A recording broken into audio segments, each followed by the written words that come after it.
Bored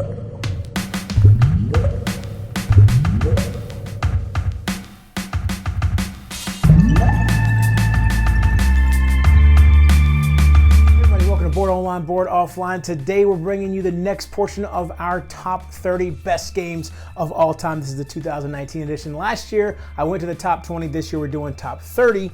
And we are looking at, I've played 155 games, so this top 30 represents roughly the top 20% of the games that I've played. I've gotten 1,327 plays out of those 155 games, a total of about 1,014 hours. That's since I started keeping track in mid-2014.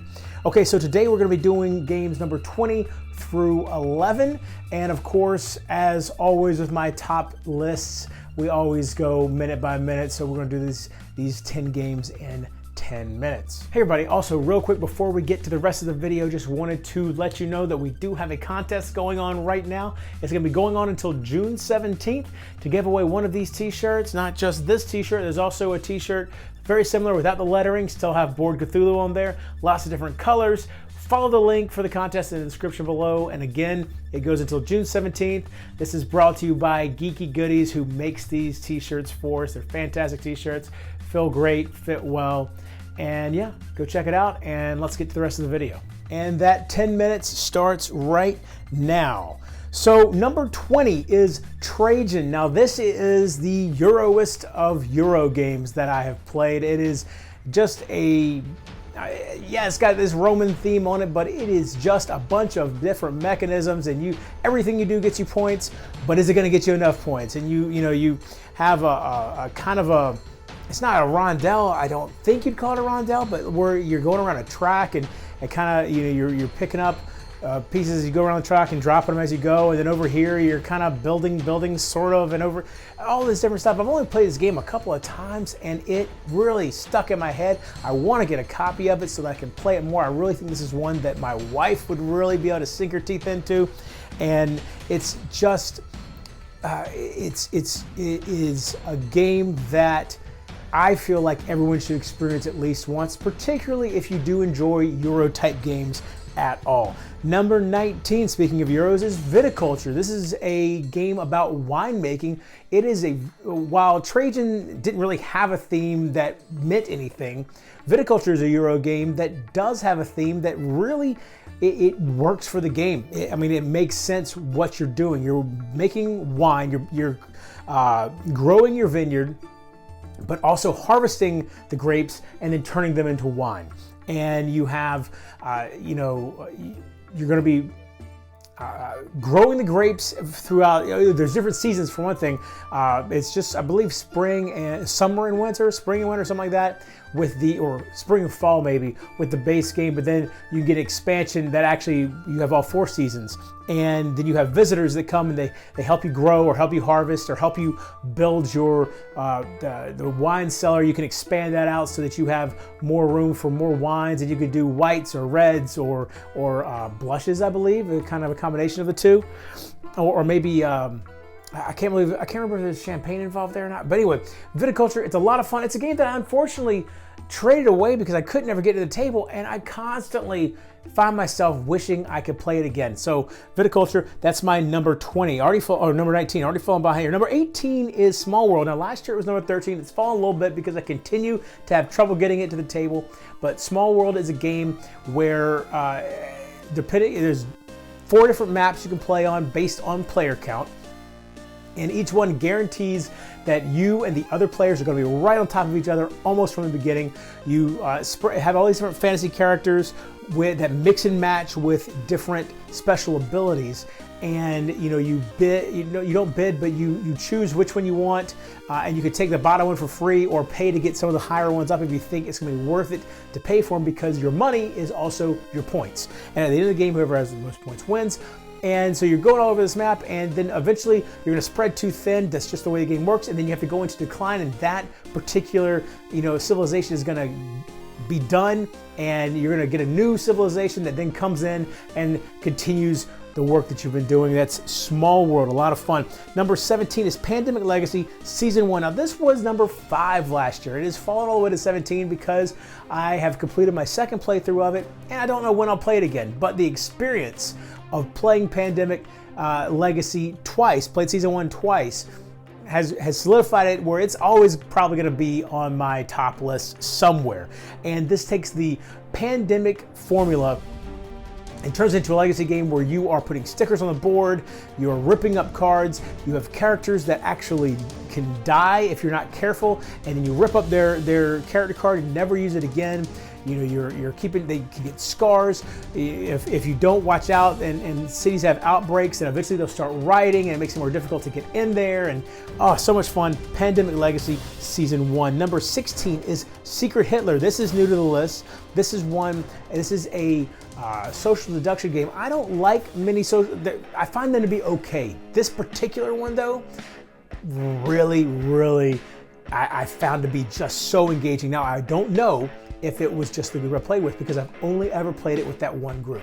I'll be very interested to see how it plays with other groups, where you have the fascists and you have the liberals, and you're both trying to pass laws in order to get the liberal agenda passed or the fascist agenda passed.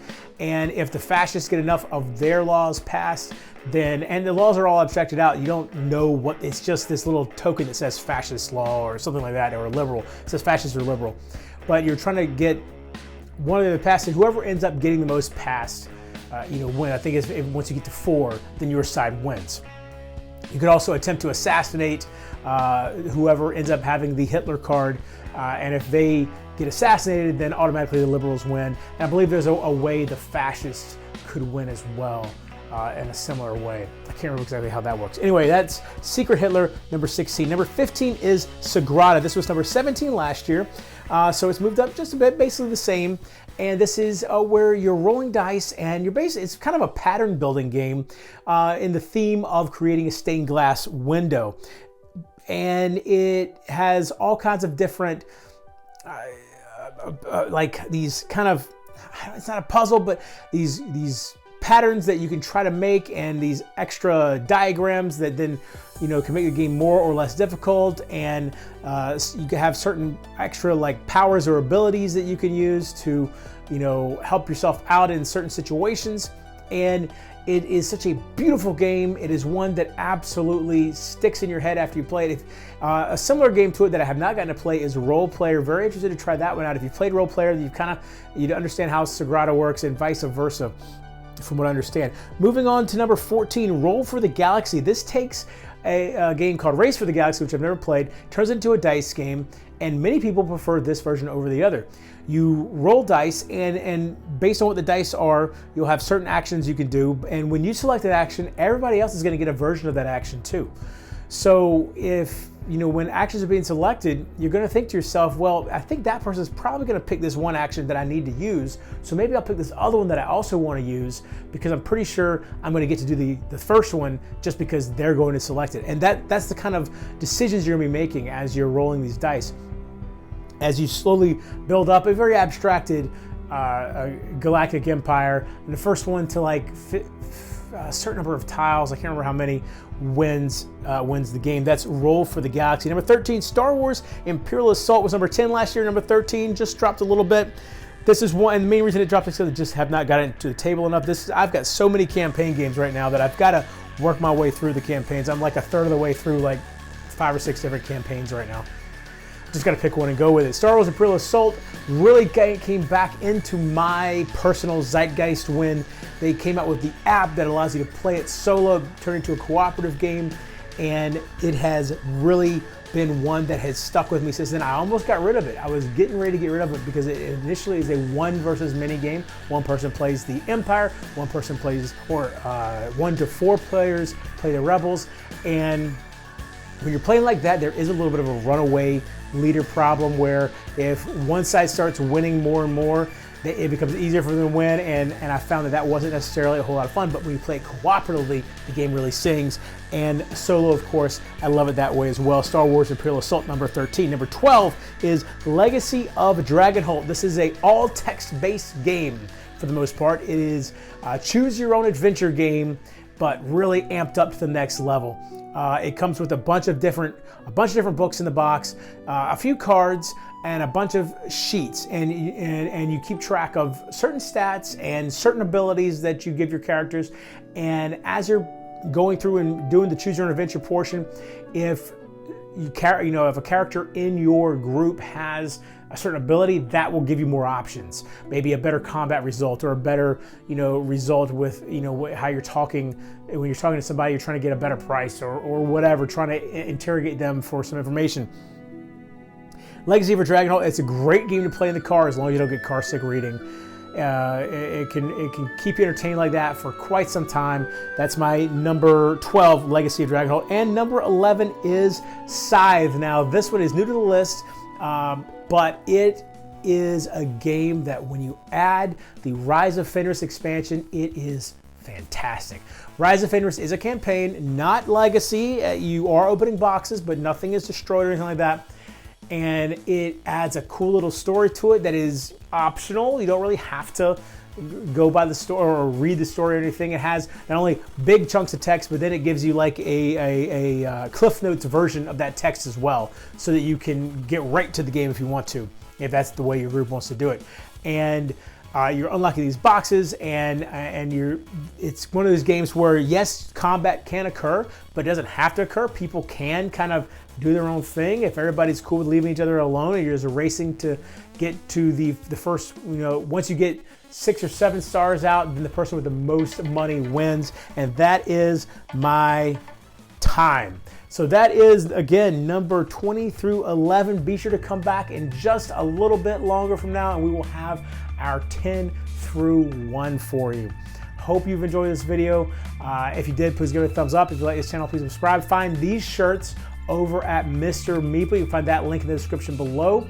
And don't forget that there are various ways for you to support the channel. Find that in the description below as well, including if you like any of these games you saw, there are links to purchase them from Amazon, and just a little bit of the proceeds will go to the channel as well. So that's a real easy way to support the channel if you want to do it that way.